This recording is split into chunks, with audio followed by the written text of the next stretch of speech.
Good afternoon বন্ধুরা, কেমন আছো তোমরা সবাই? আশা করছি সবাই খুব ভালো আছো, আর যে যেখানে আছো সুস্থ আছো। আর তোমাদের আশীর্বাদ আর ভালোবাসায় আমরাও কিন্তু সবাই বেশ ভালো আছি। তো অনেক দিন পরে তোমাদের সাথে ব্লগ স্টার্ট করলাম, কিন্তু ছোট ছোট ভিডিও ক্লিপ আমি অলরেডি কিছুদিন নিয়ে রেখেছি। মানে যে কদিন তোমাদের সাথে ভিডিও শ্যুট করিনি, কিছু কিছু জিনিস ভিডিও আমি শ্যুট করে রেখেছি, সেগুলো তোমাদের সাথে এই ভিডিওতেই শেয়ার করব।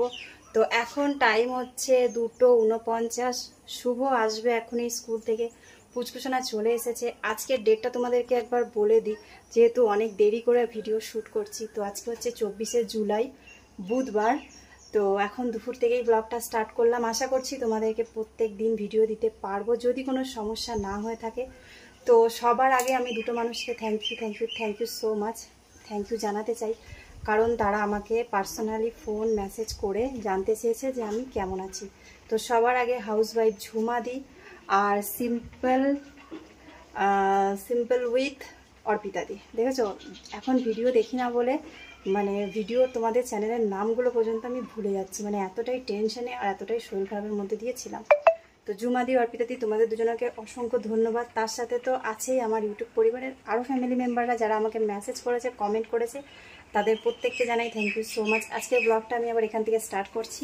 আশা করছি তোমাদের ভালো লাগবে। যদি কারোর একটু ভিডিওটা কোনো জায়গায় ভালো লেগে থাকে, তাহলে কিন্তু লাইক, কমেন্ট, শেয়ার করতে ভুলবে না। আর আশা করছি চ্যানেলে নতুন হলে চ্যানেলটাকে সাবস্ক্রাইব করে আমার পাশে থাকবে। তো আজকের থেকে চলো নতুন করে একটা ব্লগ স্টার্ট করলাম। নতুন দিন, নতুন মানে সময় বলতে পারো। প্রত্যেকটা মানুষের জীবনে ভালো খারাপ সময় তো আসেই। তো যাই হোক, ফাইনালি একটা ভালো সময়, ভালো দিন নিয়ে তোমাদের সাথে ব্লগটা স্টার্ট করলাম। আশা করছি আগের দিনগুলো ভালোভাবে কাটবে বা ভালোভাবে থাকতে পারবো। তো এখন আমি শরীরের দিক দিয়ে আর মনের দিক দিয়ে যথেষ্ট ভালো আছি, কারণ আমরা হচ্ছি মেয়ে, আর আমরা সব সময়ের জন্য কিন্তু নিজের কথা কম আর সবার কথা বেশি ভাবি। যখন নিজের কথা ভাবি তখন অলরেডি স্ট্রং থাকি, বাট যখন ফ্যামিলির কথা ভাবি তখন মনে হয় তার থেকে দ্বিগুণ স্ট্রং হয়ে যাই। পুচকুসোনা শুভ যখন আমার পাশে আছে, কোনো চিন্তা নেই, আমি সব সময়ের জন্যই মানে স্ট্রং আর সুস্থ। তো চলো, আজকে মা আমাকে পাঠিয়েছে ইলিশ মাছ। ভাই এসে দিয়ে গেল আমাদের তিনজনের জন্য ইলিশ মাছ। তো ওটা দিয়ে আজকে দুপুরে খাওয়া হবে। তো এখন যেহেতু ইলিশ মাছের সিজন তোমরা জানোই, আর এই প্রথম হচ্ছে আমাদের আজকে ইলিশ মাছ খাওয়া, এই বছরের প্রথমে এই যে ইলিশ মাছ। তো ভাই টিফিনে করে দিয়ে গেছে, টিফিনটা আর খুলিনি, ওইভাবেই রাখা রয়েছে। শুভ আসবে, একবারে খুলে আমরা খেতে বসবো। আর এখানে দেখো ভাত বসিয়ে দিয়েছি, ভাত হয়ে গেছে, ভাতটা এখন নামিয়ে দেবো। পুচকুসোনা স্নান টান করে নিয়েছে, ওই ঘরে বসে আছে। আর আমি ভাবলাম তোমাদের সাথে অনেক দিন তো হয়ে গেল ব্লগ শেয়ার করা হয় না, তো চলো আজকের থেকে আবার ব্লগ আমি স্টার্ট করি। তো সকাল থেকে আমি ইউটিউব চ্যানেল নিয়ে প্রচণ্ড টেনশনে ছিলাম। তোমরা জানোই আমি ইদানিং শর্ট ভিডিও দিচ্ছি আবার আগের মতন করে। তো টেনশনটা এই কারণেই, হঠাৎ করে আজকে ইউটিউব স্টুডিও খুলে দেখছি যে যেখানে আমাদের ডলার জমা হয় সেই জায়গাটাতে ডলারটা দেখাচ্ছে না। বাকি সব কিছু দেখাচ্ছে, সির্ফ ডলার আমাদের কত জমেছে সেটা দেখাচ্ছে না। আর সেটা না দেখাতে আমার হয়ে গেছে টেনশন, কারণ আমি প্রত্যেক দিন ইউটিউব স্টুডিও খুলি না, মাঝে মাঝে খুলি, কারণ প্রত্যেক দিন খোলার মতন এমন কিছু নেই। যেহেতু আমি এখন ভিডিও দিই না, কারণ ভিডিও দেওয়ার পরেই আমার ওয়াচ টাইমটা হবে, মানে টাইমিংটা হবে, আর সেখান থেকে আমার ডলার জমবে। তো যেহেতু আমি ভিডিও এখন কন্টিনিউ দিচ্ছি না, তো প্রত্যেকদিন খোলা হয় না। আমি ভাবলাম মিনিমাম 8-9 দিন আমি ভিডিও দিইনি, জানি না আমার ডলারটা কি কেটে নিল নাকি, যে আমার যেটুকু ডলার জমেছিল সেটুকু হয়তো বাদ চলে গেল, আবার হয়তো নতুন করে আমাকে ডলার জমাতে হবে। তো খুব টেনশনে পড়ে গেছিলাম, সকাল থেকে কাজের চাপ ছিল। তো তারপরে আমি ঘন্টাখানিক আগে চেক করলাম যে না, আমাদের ডলার কাটবে না, ওটা ইউটিউবের একটা প্রসেস চলছে, যার কারণে কিছু কিছু ইউটিউবারদের এরকম প্রবলেমগুলো ফেস করতে হচ্ছে। হয়তো সবাইকেই ফেস করতে হতে পারে। কিছু ইউটিউবারদের আপডেট যখন আসবে প্লে স্টোর থেকে, আপডেটটা তোমরা করিয়ে নেবে, তাহলে সে প্রবলেমটা সলভ হয়ে যাবে। আবার অনেকের আপডেট না করলেও কিন্তু প্রবলেম সলভ হয়ে যাচ্ছে, যেমন আমার প্রবলেম সলভ হয়ে গেছে। তো আমি এখন খুব খুশি, কারণ অনেক কষ্ট করে তোমাদের সাথে ভিডিও শেয়ার করি। এক একটা ভিডিওতে এত ভিউজ কম হয়, এক একটা ভিডিওতে ভালো ভিউজ হয়। তো সেখানে ডলারের উপরে আমাদের ডিপেন্ড করে যে আমরা কবে স্যালারি পাবো। আর এত খাটনির মূল্য তো ধরো, এত কষ্ট করার পরে স্যালারি যদি টাইম মতো না পাই, তাহলে তো সবার কষ্ট হবে। তো অলরেডি আমার $1/2 জমে গেছে, আর $1/2 জমলে পরে আমি সেকেন্ড স্যালারি পাবো। তো সেটাও জমতে তোমরা জানোই প্রচুর টাইম লেগেছে। ফার্স্ট স্যালারি পেয়েছি আমি ফেব্রুয়ারিতে, আর এখনো পর্যন্ত আমার জাস্ট $1/2 জমেছে, এখনো $1/2 বাকি আছে। মানে তোমরা গেস করতেই পারছো কি বলতে চাইছি। সেটা যদি পুরোটা বাদ চলে যায় তাহলে কতটা কষ্ট হয় তোমরা ভাবতে পারছো। তো এখন অনেকটা শান্তি পেয়েছি। আমি কিছু ভিডিও সার্চ করলাম ইউটিউবে, তো সেখানে দেখাচ্ছিল ঠিক হয়ে যাবে, বাট যখনই দেখবেন নিজের কোনো জিনিস ঠিক যতক্ষণ না হচ্ছে ততক্ষণ মানুষের কিন্তু টেনশনটা কমে না। তো এখন ঠিক হয়ে যাওয়াতে আমার অনেকটা টেনশন কমেছে। এখন ভাবলাম তোমাদের সাথে ভিডিও স্টার্ট করি, তো এখন থেকে কন্টিনিউ ভিডিও দিতে থাকবো। আর হেয়ার কাটিং করার পরে তোমাদেরকে আমি চুল খুলে একদিনও ভিডিও করে দেখাইনি, তো চুলটা খোলা ছিল বলে আজকে দেখো লেন্থটা কিন্তু অনেকটাই কমে গেছে, তাই না? কিন্তু লুকটা ভালো লাগছে। বড় চুল রাখলেই হয় না, সেটার একটা সৌন্দর্য থাকতে হয়, সেটা দেখতেও ভালো লাগা দরকার। আর যেহেতু আমার পাতলা পাতলা চুল, তো বড় চুলে খুব একটা ভালো লাগে না, সেই কথাই বলে না টিকটিকির লেজের মতো লাগে। তো যাই হোক, আমি পুচকুসোনা দুজনেই তো চুল কেটেছিলাম ছোট ছোট করে, সেমই একদম আমাদের মা মেয়ের এতটাই লেন্থ, পুচকুসোনারও আছে। তো চলো এবার ভাতটা নামিয়ে দিই, নাহলে ভাতটা নরম হয়ে যাবে, আর মাছ দিয়ে নরম ভাত ভালো লাগবে না। তো দুবেলার জন্য একবারে আমি ভাত করে নিয়েছি, তো আজকে দুটো আমি ভাত খাওয়া হবে। তো চলো শুভ আসুক, তারপরে খাবার দাবারটা যখন বাড়বো তখন তোমাদেরকে দেখাবো। আর হ্যাঁ, পুচকুসোনা আর আমাদের ছোট্ট সুজিকে তোমাদেরকে একবার দেখিয়ে দিই, ওরা দুজন বাইরে বেরিয়ে খেলা করছে। তো এখানে দুই বুনুর খেলা চলছে, ওকে একদম বাইরে বেরোতে দিই না, দুটো গেটই মাঝে মাঝে বন্ধ করে রাখি, কারণ ও না আমাদের কলতলাতে, এই দেখো কলতলাতে যে ড্রেনটা আছে ওর মধ্যে বারবার করে ঢুকে যায়, মানে ও পা দুটো দিয়ে ওই কলতলা ড্রেনের মধ্যে ঢুকে যায়। তো ওই জন্য ওকে বেশি বার করি না, চোখে চোখে রাখি। আর এই দেখো কি করছে, বালি মুখে দিচ্ছে, খুব নোংরা জিনিস মুখে দেয়, জানি না কেন, হয়তো কোনোদিনও নোংরা টোংরা পাইনি ওই জন্য এরকম করে। তো ওকে চোখে চোখে রাখতে হয়। তোমাদেরকে তার আগে দেখিয়ে দিই আমাদের বাড়ির যে জায়গাটা জঙ্গল হয়েছিল, সেটা দেবে লেগে যাবে নাহলে পেটে। তো আমাদের বাড়ির যে জায়গাটা জঙ্গল হয়েছিল পরশুদিন আর কালকে দুদিন মিলিয়ে পরিষ্কার করে নেওয়া হয়েছে। তো আজকে একটু বৃষ্টি হয়েছে বলে জায়গাগুলোতে জল জমেছে, দেখতেই পাচ্ছ। তো এগুলো পুরো পরিষ্কার করে দেওয়া হয়েছে, ঘাস তুলে। এই যে আমার গাছের টবগুলো সবই ভালো আছে, কোনো অসুবিধা হয়নি, খালি ঘাস পাতা হয়ে গেছিলো। এই যে পেঁপে গাছ লাগিয়েছি, বেগুন গাছের চারা আছে এখানে, এখানে লঙ্কা গাছের চারা, আর এখানে এই যে লাল শাক লাগিয়েছিলাম কয়েকটা হয়েছে, বাকি বীজ যেগুলো আছে সেগুলো আবার আমি এখানটাতে গর্ত করে লাগিয়ে দেব। আর এই যে মানি প্লান্টটা বেশ অনেকটা বড় হয়ে গেছে, আর স্নেক প্লান্ট, আর আজকে একটা জবা ফুল ফুটেছিল, তাড়াহুড়ো করে পুজো দিয়েছি, আমার একদম খেয়াল নেই। তোমরা বলেছিলে সবাই যে ড্রেনের পাশে পাশে দিয়ে এইভাবে জবা ফুলের ডালগুলো লাগাতে, তো দেখো সব কটা হয়ে গেছে, সব কটা গাছ সুন্দরভাবে হয়েছে। এই দু একটা গাছ আছে যেগুলো মনে হচ্ছে হবে না, তাও লাগানো রয়েছে, থাক, যদি না হয় পরে ফেলে দেওয়া হবে। আর এই যে গোলাপ ফুল নিচের দিকে হয়েছে, আগের দিন গোলাপ ফুলের পাতাগুলোকে সরাতে গিয়ে আমার হাতটা এই যে কেটে গেছে, এই জায়গাটা একদম ফুটো হয়ে গেছে, এ দেখো দুটো আঙ্গুলে ফুটো হয়ে গেছে দেয়ালে ঘষা লেগে। তো এরপরে এখন বাজে 3:30, শুভ চলে এসেছে। তো আসার সাথে সাথে ও চেঞ্জ করে নিল, আর আমি এদিকে খাবারগুলোও বেড়ে নিয়েছি। তো গরম গরম ভাত, আর তার সাথে আছে ইলিশ মাছ।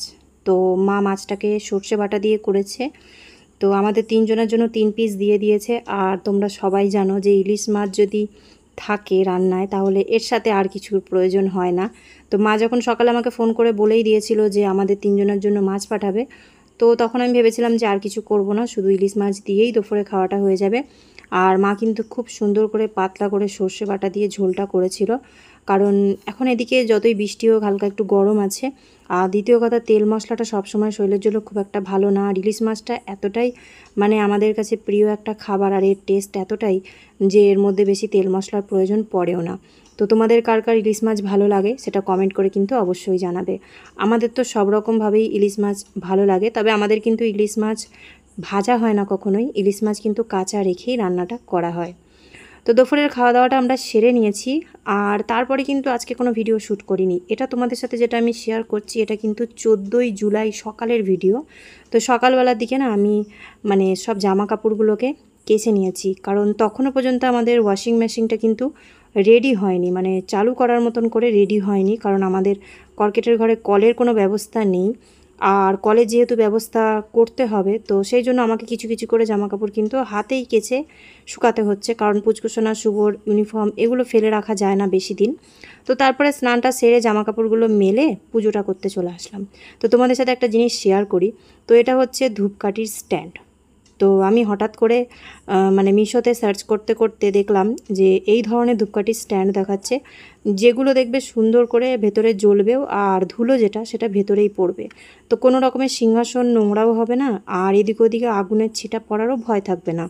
তো ওই জন্য আমি একটা অর্ডার করে দেখলাম যে জিনিসটা কেমন হয়। তো আজকে ফার্স্ট টাইম জ্বালাবো, তো তোমাদের সাথে আগে শেয়ার করলাম। তোমাদের কাছে এই ধরনের ধূপকাঠির স্ট্যান্ড কার কার কাছে আছে অবশ্যই কমেন্ট করে জানাবে। তো দেখো ভেতরে ধূপকাঠিটা জ্বলছে, বাইরে আস্তে আস্তে ধুয়োটা বেরিয়ে আসছে, আর ধুলো যেটা আছে সেটা কিন্তু ভিতরেই পড়ে যাবে, সেটা বাইরে আর পড়বে না। আর এটাকে নিয়ে কোনো ভয়ও নেই, আমি ঠাকুরের সিংহাসনের ওপরেই দিতে পেরেছি, কারণ এখানে আগুনের ছিটা পড়ার কোনো ভয় নেই। আর গাছে গোলাপ ফুল ছিল অনেকগুলোই, তো কিছুটা ছিঁড়ে নিয়ে এসে তো ঠাকুরকে দিয়ে দিলাম। আর এরপরে এখন যাব আমাদের পুচকুটাকে ডাক্তার দেখাতে। গুড আফটারনুন বন্ধুরা, তো এখন টাইম হচ্ছে 12টা 5। তোমাদের সাথে ব্লগটা আবার আমি এখন থেকে শুরু করলাম।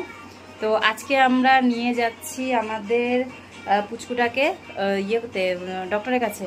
কারণ ও 2 দিন হলো, আজকে নিয়ে 3 দিন বাড়িতে এসেছে। ওকে এখনও চেক আপ করানো হয়নি, যেহেতু নতুন বেবি, আর ওকে আমাদের ফার্স্টে বাড়ি আসার পরে একবার চেক আপ করারও দরকার আছে। মানে প্রত্যেকটা জিনিস একবার ডাক্তারকে দেখিয়ে নেওয়া দরকার আছে, ওর বডি পার্টস ও ঠিক আছে সেটা তো আমরা দেখে বুঝতেই পারছি, বাট আমাদের যেটা কর্তব্য সেটা আমরা করব। তো ওই জন্য ওকে নিয়ে যাচ্ছি। ওর পেটে কিডনির ওষুধ থেকে শুরু করে লিভারের ওষুধ থেকে শুরু করে যদি কোনো কিছু ডক্টরের দেয় তাহলে সেগুলো নেব, আর যদি বলে যে না এখন কোনো কিছুর প্রয়োজন নেই তাহলে নেব না। আর খাবার দাবারের কী করবো না করবো সব ডিটেলসে জিজ্ঞাসা করে আসবো। তো সেগুলো তোমাদেরকে আমি বাড়িতে এসে সব কিছু বলবো। তো এখন এই যে গেটের সামনে ও শুয়ে আছে, মানে যেখানে ঠান্ডা ঠান্ডা লাগছে ও সেখানে সেখানে শুয়ে পড়ছে। তো পুচকুসোনা শুভ দুজনেই যাচ্ছে আমার সাথে, আজকে যেহেতু সানডে বাড়িতেই আছে ওরা দুজনে। তো 3 জনা মিলে ওকে নিয়ে যাচ্ছি, আর করিয়ে নিয়ে আসি চেক আপটা, তারপরে তোমাদেরকে বলবো সব কিছু। আর মেন কথা হচ্ছে ওকে কালকে নিয়ে গেছিলাম ওড়নায় পেঁচিয়ে, তো ওড়নার মধ্যে থেকে ও বারবার বেরিয়ে আসছিল, তাই আজকে এই যে এই বাস্কেটটা নিচ্ছি। তো বাস্কেটে যে জামাকাপড়গুলো ছিল সব বার করে দিলাম, কারণ ওকে নিয়ে আসার পরে বাস্কেটের মধ্যে জামাকাপড়গুলো ভরে দেবো। আর এখন ওকে বাস্কেটটা খালি করে ভরে নেব। তো ওই জন্য এর মধ্যে আবার একটা আমি আমার নাইটি ভালো করে মোটা দেখে পেতে দিয়েছি, যাতে ওর অসুবিধা না হয়। এবার এর ভেতরে ওকে বসিয়ে নিয়ে যাব, তাহলে সুবিধা হবে, কারণ টোটোর বাইরে অনেক রাস্তায় কুকুর টুকুর থাকে, তো তো ওকে দেখলে চেঁচাবে বা তেড়ে আসবে আমাদের দিকে, তখন সমস্যা হয়ে যাবে। তাই বাস্কেটটা নিলাম, ও ঠিকঠাক হাট মানে ওর মধ্যে নড়াচড়া করতে পারবে, কারণ কাপড়ের মধ্যে প্যাঁচানো থাকলে না ও মানে নিজেকে আনকমফোর্টেবল মনে করে, খালি মানে ওর বডি নাড়াতে অসুবিধা হয়। তো শুভ গেছে টোটো রাখতে, শুভ হয়তো এখন চলেই আসবে সঙ্গে সঙ্গে। তো ব্লগটা এখানেই আমাকে স্টপ করতে হবে, আর বেশি বাড়ানো যাবে না, কারণ ওকে ভরবো, জুতো পরবো, তারপরে তালা দেবো। তো চলো আসি, তারপরে তোমাদের সাথে আবার বাকি সব কিছু শেয়ার করবো। এই যে পুচকু সোনা রেডি হয়ে বসে আছে, চলো সোনা, দাদা টোটো নিয়ে চলে আসবে এক্ষুনি, বেশিক্ষণ লাগবে না। আমাদের বাড়ির এই কাছাকাছিতেই সিনেমা হলের ওখান থেকেই টোটো পাওয়া যায়, ওই জন্য দেরি হবে না। চলো আমরা ঘুরে আসি, পরে এসে ব্লগ স্টার্ট করবো। তো এই দেখো উঠেও পড়েছে। হ্যাঁ চলো শোনা, চলো দুজনাকেই বলছি, চলো। পুচু পুচু দিদি আটকে দিয়েছে।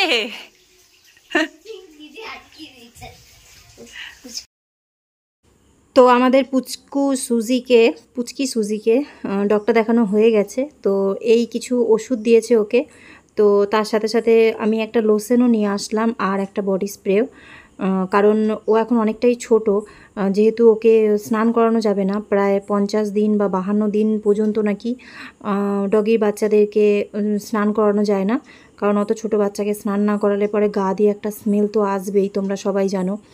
আর যেহেতু ঘরের মধ্যে আটকা থাকছে, তো দুধ খাবে বা স্যালাক্স খাবে, সে দুধেরও একটা গন্ধ আছে। তো ওই জন্য আমি একটা লোশন নিয়ে আসলাম গা হাত পায়ে লাগাবার জন্য, কারণ 2-1 দিন পর পর ওর গাটাকে ভালো করে ভিজা কাপড় দিয়ে মুছিয়ে দেবো, আর তারপরে লোশনটা লাগিয়ে দেবো। আর তার সাথে বডি স্প্রেও নিয়েছি একটা, তোমাদেরকে দেখাবো। আর এখানে আছে 2টো ওষুধ, একটা হচ্ছে সকালবেলা খালি পেটে 1 ml খাওয়াবার জন্য, আর আগে যেটা তোমাদেরকে দেখালাম হিমালয়ারটা, ওটা হচ্ছে দুপুরে আর রাতে 2 টাইম ওকে 2 ড্রপ করে দিতে, মানে 2 ফোঁটা করে দিতে, বেশি প্রয়োজন পড়ে না।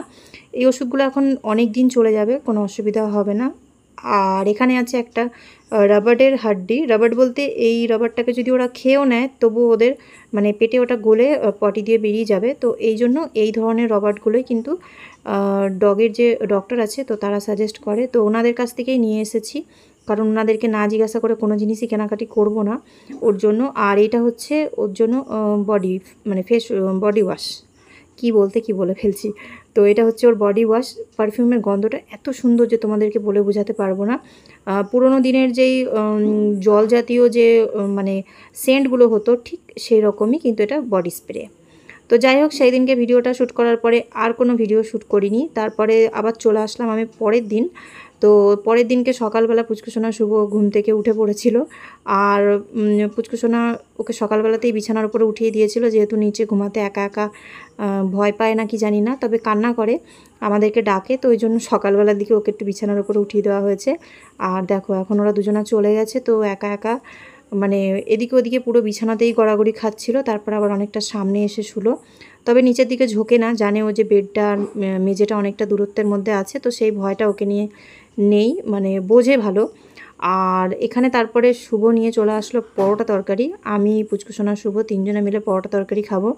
এই ঘরে তো আমরা খাওয়া দাওয়া খুব একটা করি না, যেহেতু আজকে সকালবেলা বেডশিটটা চেঞ্জ করলাম, তো ওই জন্য সকালবেলা ভাবলাম এই ঘরেই খাওয়া দাওয়াটা করে নিই। কারণ দেখবে তোমরা মানে যে কোনো অ্যানিমেলসকে তোমরা যদি বাড়িতে পোষো, তো তাদের কিন্তু গায়ের একটা পশম আছে যেটা কোনো রকমভাবেই হোক উঠে আসবে, আর সেটা আমাদের শরীরের জন্য অনেকটাই ক্ষতি। তো যতটা সাবধানে থাকা যায়, তো ওই জন্য আমরা এই ঘরে খাওয়া দাওয়া করি না, কিন্তু সকালবেলা পরোটা তরকারিটা এখানেই খেয়ে নিলাম।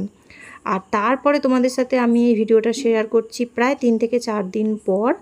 তো আমাদের ঘরে যে ওয়াশিং মেশিনটা নেওয়া হয়েছে, তোমাদেরকে বলছিলাম না কলের সমস্যা, তো আজকে কল বসানো হবে। তো কলটা তো আমাদের ডাইরেক্ট বাড়িতে যে কল আছে তো কলের পাইপলাইন থেকেই নিতে হবে। তো ওই জন্য বুদ্ধি করে আমরা দেখলাম যে অল্প খরচের মধ্যে আর কিভাবে নিলে পরে সুবিধা হবে। কারণ আমি শুধু ওয়াশিং মেশিনের জন্যই কল লাগাতে চাইছি না, আমি চাইছি বাথরুমেও যাতে আমাদের কলের সুবিধাটা করে দেওয়া হয়। তাহলে বারবার করে আমাদেরকে পাইপ লাগানোর ঝামেলা করতে হবে না। আর সব সময় দেখবে একটা কলের উপরে চাপ দিয়ে কিন্তু সব কাজ করা যায় না। তো ওই জন্য দুটো কল আজকে সেট করা হবে, একটা বাথরুমে আর একটা ওয়াশিং মেশিনের জন্য। তো সবটাই তোমাদের সাথে শেয়ার করব। আমাদের দুটো ঘরের মিডিলে যে ফাঁকটা ছিল, তো সেই ফাঁকাটা দিয়েই কিন্তু পাইপলাইনের কাজটা পুরোটা করা হবে। তো চেষ্টা করব আমি অল্প অল্প করে যতটা হবে তোমাদের সাথে শেয়ার করার, কিভাবে কি সেট করছে। তো এখন তো সবে গর্ত করেছে, আর গর্ত করার পরে এখন দেখো পাইপটাকে বসিয়ে দিয়েছে। তো মিডিলে যে পাইপটা বসানো হয়েছে, তো মিডিল বলতে অনেকটাই একটু দূরে, তো সেটা হচ্ছে ওয়াশিং মেশিনের জন্য। এখান থেকে ব্যান্ড করে নিয়ে এসে আবার ভেতরে করে দেওয়া হয়েছে, সেটা হচ্ছে আমাদের মানে কলের জন্য বাথরুমে। তো বাথরুমে একটা কল হয়ে যাবে, আর তার সাথে সাথে ওয়াশিং মেশিনের জন্য পার্মানেন্ট একটা কল রাখতে হয়, কারণ ওই কলটা তো সব সময় আমরা খুলতে পারবো না। ওটা সব সময়ের জন্য সেটিং করা থাকে, স্ক্রুড্রাইভার নাট এরকম কিছু সেট করা আছে, তোমাদেরকে আমি পরে দেখাচ্ছি ওয়াশিং মেশিনে। আর এই দেখো ফাইনালি জয়েন্ট করা হয়ে গেছে পাইপলাইনটাকে। ওপর দিয়ে এরকমই পাথর বালি যেগুলো খুঁড়ে তোলা হয়েছিল, তো সেগুলো দিয়ে ঢাকা দেওয়া হয়েছে। এটাকে চেষ্টা করব বাড়িতে নিজেরাই ভালো করে তৈরি করে নেওয়ার জন্য, আর মিস্ত্রি ডাকবো না। তো ফাইনাল তোমাদেরকে একবার বাইরের থেকে দেখিয়ে দিই। তো এইটা হচ্ছে আমাদের বাথরুমের কলের জন্য পাইপলাইন। আর তারপরে এখান থেকে ঘরের মিডিল দিয়ে উঠে এসে তারপরে একদম কর্নার নয়, কর্নার থেকে আরও একটু সামনের দিকে করে এটা হচ্ছে আমাদের ঘরে যে ওয়াশিং মেশিনটা ইউজ করা হবে সেই ওয়াশিং মেশিনের নল মানে কল। তো যাই হোক, তো এরপরে তোমাদেরকে চলো আমি ভিতরে নিয়ে গিয়ে দেখাই। তো সবার ফার্স্টে আমাদের বাথরুমে যে কলটা দেওয়া হয়েছে, তো সেটা দেওয়া হয়েছে প্লাস্টিকের, কারণ এখানে কোনো চাপ পড়বে না, আর এই কলটা তো শুধুমাত্র জল নেওয়ার জন্য ইউজ করা হবে। তো এখন থেকে কিন্তু আমাদের অনেকটা টেনশন কমে গেল কলের চিন্তাটা। আর এটা হচ্ছে স্টিলের কল, যেটা ওয়াশিং মেশিনে লাগানো হচ্ছে, মানে লাগানো হয়ে গেছে, সেট করা হয়ে গেছে। তোমাদের দাদাভাই বলেছিল যে ওয়াশিং মেশিনেরটা স্টিলেরই নিতে, তাতে ভালো হবে। তো যাই হোক, মিস্ত্রি দাদাটা এসে সব কাজকর্মগুলো সেরে দিয়ে গেছে। আজকে ফাইনাল আমরা ওয়াশিং মেশিন চালাতে পারবো, কিন্তু আজকে চালাবো না, যেহেতু অনেকটা বেলা করে ওয়াশিং মেশিনটা সেট করা হয়েছে। তো কাল থেকেই এটাকে চালানো হবে, আর তোমাদেরকে অবশ্যই আমি একদিন ওয়াশিং মেশিনের পুরো রিভিউটা দেবো। তো আজকের ভিডিওটা আমি এখানেই শেষ করছি। আশা করছি তোমাদের ভিডিওটা ভালো লাগবে, আর বাকি যা কিছু শেয়ার করার আস্তে আস্তে তোমাদেরকে নেক্সট ব্লগে শেয়ার করব। তো সবাই ভালো থেকো, সুস্থ থেকো, সাবধানে থেকো, আর সব সময় নিজেদের খেয়াল রেখো। Take care, by.